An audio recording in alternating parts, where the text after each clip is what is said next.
Let me tell you something that genuinely messed with my head. And once I saw it, I couldn't unsee it, especially every time I checked my own bank balance. There's a country where the average person earns less than the average American. Their cost of living, not dramatically lower. Their side hustle culture, practically non existent. And yet, their personal savings rate is nearly 5 times ours. Not because they're lucky, not because of some secret investment strategy, because of habits. Quiet, boring, generational habits that most of us have never even heard of. This is about those habits. Here's a scenario I want you to sit with for a second. You're making decent money, maybe $50,000, maybe $65,000. You're not blowing it on vacations or designer stuff. You're not irresponsible. But every month, somehow, you end up with almost nothing left. You open your savings account and it's like $400, maybe $900 if it was a good month. And you think, where the hell did it go? Sound familiar? That's not a you problem. That's a system problem because the financial system most Americans grew up in was designed around spending, not building. Tap to pay. One-click checkout. Auto-renew everything. The entire economy is engineered to move money out of your account as fast as possible. And until you have a different operating system underneath your habits, you're going to keep leaking money you don't even realize you're losing. Japan has a different operating system. It's been running for over 100 years. And today, we're going to walk through all 10 habits one by one. Habit number 1, kakeibo. The handwritten money journal. Kakeibo was created in 1904 by Japan's first female journalist, Motoko. She designed it so women could take real control of household money with nothing but a pen and a notebook. Here's how it works. Every month you write 4 things by hand, how much comes in, what your fixed expenses are, how much you want to save, what's left to actually spend. Then every single day, you write down what you spent and drop it into one of 4 buckets. Needs, wants, culture, unexpected. That's it. End of month. You ask yourself 3 questions. How much did I save? What went well? What do I change? Now I know what you're thinking. Why handwriting? I have an app for that. Here's the thing. When you tap your card, your brain barely registers it. When you sit down at night and physically write, DoorDash, Murmu, $47, your brain processes that as a real decision, a real choice. That awareness, it changes behavior. Studies suggest kakeibo can cut unnecessary spending by up to 35%. Even at half that, we're talking hundreds of dollars a month from a $3 notebook. Meanwhile, nearly half of Americans don't have any budget at all. And those who do, they use apps that do the thinking for them. The app is awake, your brain is asleep. Kakeibo wakes your brain up, and once it's up, it stays up. Habit number 2, mottainai. The feeling of waste. This one doesn't translate directly into English, which says a lot. Mottainai is the emotional discomfort you feel when something useful is wasted. Not just physical waste, money, time, potential, all of it. In Japan, replacing something that still works isn't seen as a lifestyle upgrade. It's considered a little embarrassing. Now, contrast that with America, where we throw away roughly $2,100 of food per household every single year, where we toss 82 pounds of clothing per person annually, where we upgrade our phones every 2 years on devices built to last 4. Mottainai practice starts small. Track your food waste for 1 week.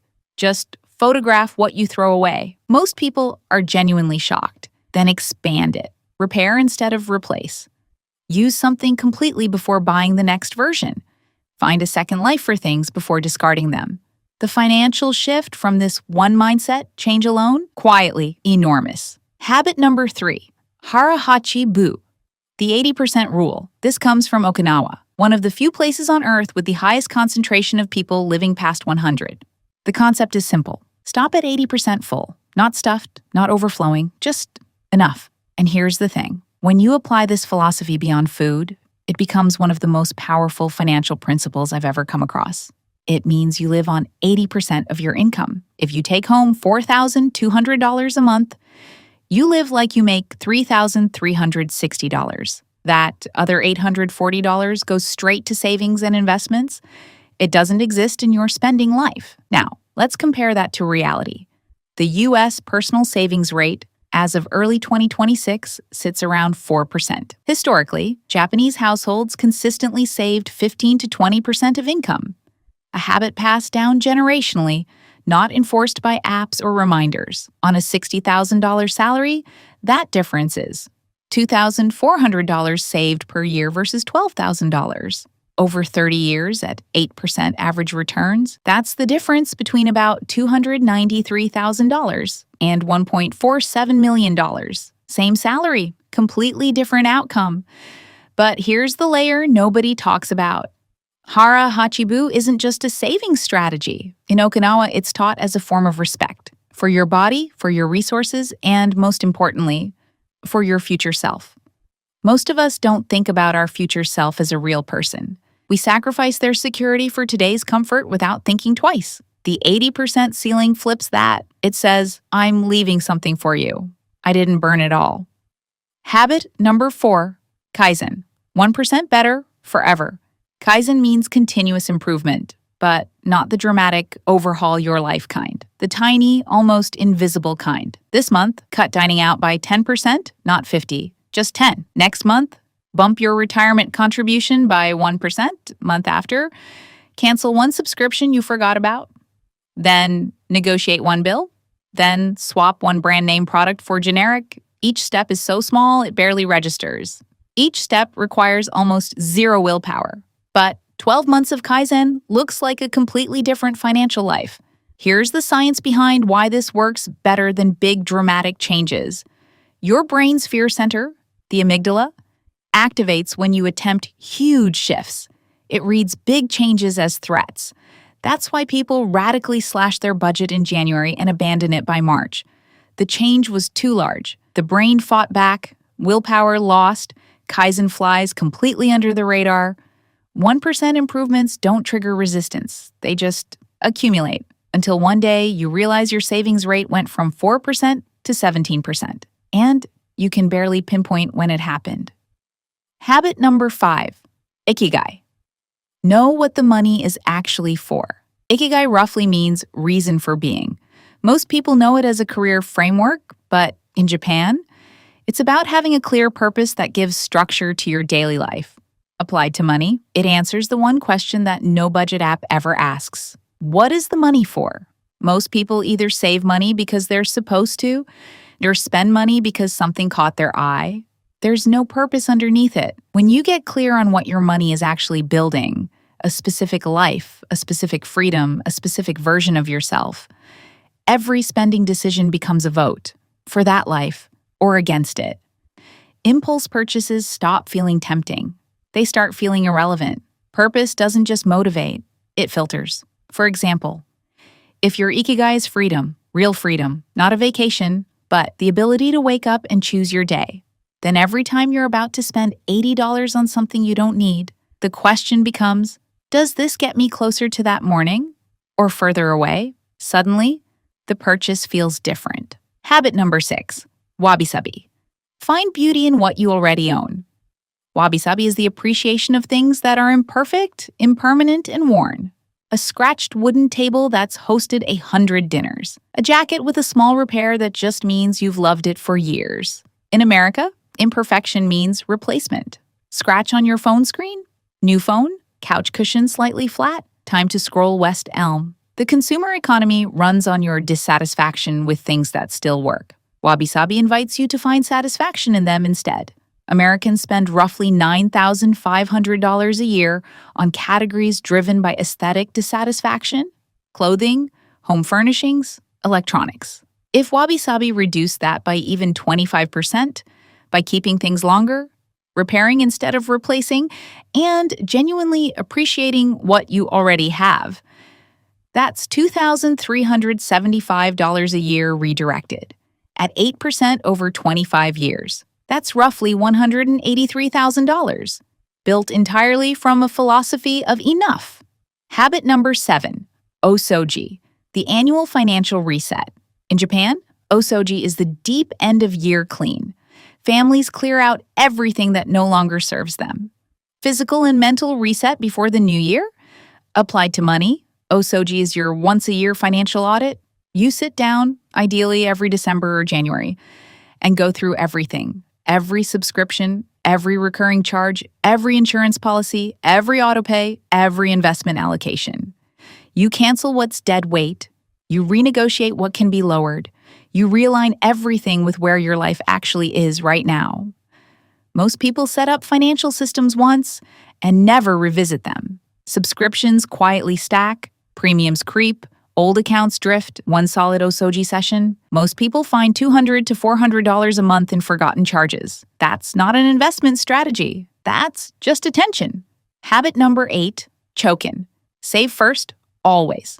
Chokin literally means savings, but the principle behind it is the real power. You save before you spend, not whatever's left over. The moment money hits your account, a portion leaves immediately into savings, into investments, before you even see it. Whatever remains, that's your spending money. This is the direct opposite of how most Americans operate. The typical pattern is earn, spend, hope something's left. Chokin flips it to earn, save, then spend what remains. Sounds like a small difference. It's not. It's structural. Here's why. Spending naturally expands to fill whatever income is available. It's called Parkinson's Law, and it applies to money just as much as time. Chokin breaks the law by removing the available income before spending starts. Let's make it real. Marcus takes home $4,800 a month. Old habit, spend all month, save whatever's left. In practice, almost nothing. Savings rate, around 3%. New habit, automatic transfer of $960, 20%, the morning after payday. He never sees it. His spending brain adjusts to $3,840 within about 2 months. After 1 year, Marcus saved and invested $11,520. Old habit would have produced roughly $1,728. Over 20 years at 8% average returns, chokin habit, approximately $570,000. Old habit, roughly $100,000. Same salary, same job, same city. The only variable is the order.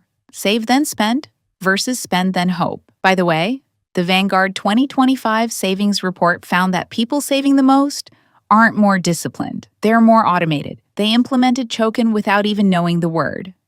Habit number 9, shinrin-yoku. Build a life that's free. Shinrin-yoku means forest bathing, quiet time in nature for mental restoration. It costs absolutely nothing. The broader principle, free living. Deliberately building your leisure, your social life, your weekends around things that don't require a transaction. In the US, fun almost always costs money. A night out, a shopping trip framed as retail therapy, a weekend that somehow ends with a $400 credit card charge. Americans spend roughly $3,000 a year on entertainment alone. Japan's model is different. Walking, cooking together, reading, gardening, parks. The richest parts of daily life happen without buying anything. When you start building weekends around free activities, your entertainment spending can drop by 50 to 60% without feeling like deprivation. The quality of your time often improves because you stop confusing consumption with presence. Habit number 10, hansei, honest self-reflection. This is the last one, and it's the one that holds everything else together. Hansei is the Japanese practice of genuine, rigorous self-reflection, not self-criticism, not guilt. Just an honest look at what happened, what worked, what didn't, and what changes next. Japanese kids learn this in school from a very young age. You don't reflect because you failed. You reflect because reflecting is how you grow. Applied to money, hansei is a monthly 10-minute review. 3 questions. No judgment. Did I hit my savings goal this month? What spending actually brought me real value? What would I do differently? This is the habit that makes all the other habits sharper. Mottainai improves because you notice the waste. Hara hachi gets easier because you see where you overfilled. Kaizen gets direction because you identify the next 1% improvement. Without hansei, the other 9 habits are static. With it, they compound. Closing thought. And that word, compound, is exactly where I want to leave you, because every single habit in this video runs on the same principle as compound interest. Small, consistent inputs, repeated over time, producing results that are wildly disproportionate to the effort. A $3 notebook doesn't sound like a wealth-building strategy. Neither does leaving 20% of your plate empty. Neither does a scratch table you chose not to replace. But these behaviors, stacked on each other, practiced daily, build something no income alone can build. They build a relationship with money that's grounded, intentional, and sustainable. Japan figured this out over a century ago. These habits survived world wars, economic crashes, and cultural shifts because they're not built on tactics. They're built on something deeper: respect for money as a resource, for yourself as the person managing it, and for your future self. Who is counting on decisions you make right now? You don't need a bigger paycheck to start. You might already be earning enough. You just need a notebook, 10 minutes a day, and the willingness to actually pay attention to where your money is going. That's where it starts. That's where it always starts. If this hit different than the usual money content you see, comment below. Actually type it out. Which one habit are you implementing this week? Not someday, this week. I'm going to reply to every single one in the first 24 hours. I genuinely read every single one. And if you're new here, this channel is about real money conversations. No hype, no fake promises, just stuff that actually works. Subscribe if that's what you're looking for. See you in the next one.